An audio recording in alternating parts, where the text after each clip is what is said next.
आता है, हुजूर सल्लल्लाहु अलैहि वसल्लम ने अपने आखिरी खुतबा में वो चंद अल्फाज क्या कहे थे। आए लोगो सुनो, मैं शायद अब तुम्हारे बीच ज्यादा वक्त तक नहीं रहूंगा। जो भूखे हैं उन्हें वही खाना खिलाना जो तुम खुद खाना पसंद करते हो। गरीब लोगों को वही कपड़े देना जो तुम खुद पहनना पसंद करते हो। बेशक तुम अपने रब से एक दिन जरूर मिलोगे और वो तुम्हें तुम्हारे हर एक अमाल का अच्छा बदला देगा। और जो यहाँ मौजूद है वो ये बातें ध्यान से सुने, और जो मौजूद नहीं है वो ये बातें उन तक पहुंचाए। तुम सभी एक आदम की औलाद हो, और तुम में से बेहतरीन शख्स वो है जो अपने रब के बताए हुए रास्ते पर चलेगा। और अपने दिलों से एक दूसरे के लिए किना निकाल दो। और कयामत तक तुम्हें इस बात का ख्याल रहना चाहिए कि एक मुसलमान दूसरे मुसलमान का भाई है और सभी का एक दूसरे पर हक है।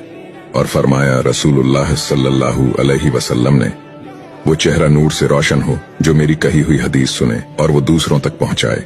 सुभान अल्लाह।